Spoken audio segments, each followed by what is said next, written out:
I think the goal of the Mass Broadband Institute is to create the environment in which those community solutions or regional solutions are possible.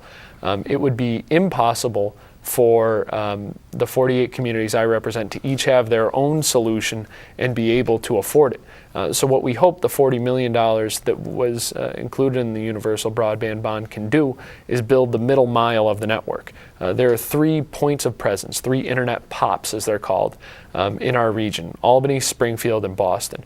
And you need to get to one of those POPs with fiber optic cable to be able to begin to build a network. The spine of the network in Western Massachusetts will actually be I-91. Thanks to support from Congressman Olver, we have lined I-91 with fiber optic cable. So that can serve as the spine for that network. Hopefully now we go along 2, along 20, maybe even along 90 and up 7, and really create sort of a box from which those local last mile solutions are possible, and you build out off of those. I see. Hopefully when they put those in, they're nice big pipes so we don't have to go back in 10 years to... Absolutely. Yeah, absolutely. That's great. Okay, this is an election year, as I mentioned earlier. You have a new office. Want to tell us about that? Yeah, I have a new office. It's at 7 North Street, which is the building on the corner of North and West there. As some folks may know, it's the building where the district attorney's office is. It's also where Berkshire Living is. I'm on the 3rd floor there. It's Suite 307 on 7 North Street, and the phone number there is 413-442-4008. And folks are encouraged to call if they have questions or concerns or something that we can try and help on. And I'm generally there Mondays and Fridays, in and out. Yeah, well, I can tell from personal experience, you got a great staff. I'm very lucky in that. Very lucky. You got a great staff. Now, here in Berkshire County, we have, this is going to be a strange political year for us. It will be. We have, you're running again, which is great, but the other 4 members, we're losing 2. Dan Bosley is retiring from he's running for sheriff, so we have a North County seat open. I mean, that's a big loss. Dan has been there a long time. We know he's a smart guy and very effective at what he does. And Dennis Gaia. I mean, I wasn't prepared for that one. And he's retiring too.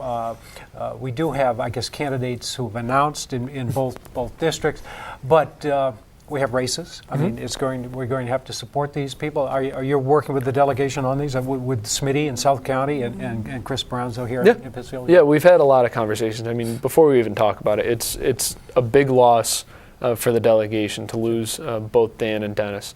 I consider both friends and both mentors in different ways. Dan has been in a lot of ways like the older brother I never had. He has taught me a great deal about the State House and about what it means to be a really effective legislator and to really dig into issues. And Dennis and I have worked together on any number of different issues. And I think we sometimes take for granted Dennis's service, and we forget that half of his district is in Berkshire County. Half of his district is in Franklin and Hampshire County.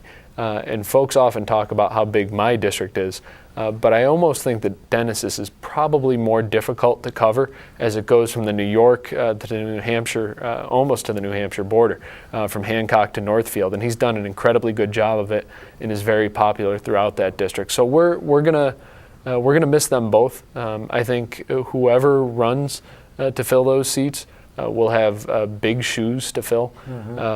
And I think whoever runs for it should take note from the United States Senate election that they can assume nothing, that you can't take any vote for granted. You've got to go out and ask for those votes, earn those votes, and hopefully we'll keep both of those in Democratic hands.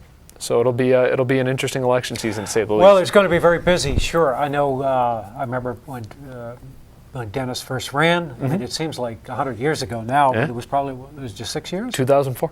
Yeah, 2004. So time does fly when you're having fun, and his service is appreciated. And I know at an event we had last Saturday, he mentioned, I forget how many towns. Well, you know how many. He's towns got 22. How many do you have? I have 48. Well, I have 46 towns, 2 cities. So. Yes. Well, it's just amazing. I mean, the only one that's great is probably John Olver, right? Yep. His congressional district. But it is an enormous task. I mean, there are town boards in each of these towns, and you've got to stay in contact with, and it boggles the mind, to be perfectly frank. I mean, people think that once you get elected, you've got a 2-year speech-making holiday or something. Well, that's not quite the case. No. And we certainly appreciate the efforts of all our representatives, and Berkshire Brigades, of course, will be working with you guys, and hopefully you folks out there to re-elect this delegation, which is full of dedicated public servants and people who understand how government works and what it should be working towards. And whatever. What about the governor? Have you talked to the governor about his re-election? Yeah, I have. I've been in constant contact with the governor, really especially over the last few months. We talked a lot during the Coakley election about trying to amp up turnout out here in the Berkshires to the greatest extent possible, and I think thank you goes out to everyone who voted in that election, no matter who you voted for, but in particular on this show, to those who voted for Martha Coakley and those who worked for Martha Coakley. We do have a point of view. Yes. Absolutely, Okay. absolutely. But I think the governor knows that he's going to have a difficult re-election. I think nearly every governor in the country will have a difficult re-election. It is not easy to be in a decision-making position at this point. There are no easy answers to any of the problems that face us, and I think that's a point that the governor needs to be very clear on. It is easy to offer easy answers in campaigns. It's easy to offer soundbite solutions to the problems that we face, and I think one of the points that I admire the most about the governor is that he refuses to do that, that he talks with the people of Massachusetts. First, that he listens, but that when he talks to them as adults, and he does not dumb down the difficult challenges that we face. And I think if he gets out there, if he works hard, if he asks for those votes, and if he reminds people why they voted for him in the first place, then he'll be reelected. But he's going to have a tough fight, and I think he's up to it. I think so too, and he does have accomplishments. Indeed, part, I think, of the vote that went against Martha was a message to Washington that, get something done down there. And to that effect, we can't really affect that here from Berkshire County. We have a very active congressman and whatever who can't do any more than he's already doing.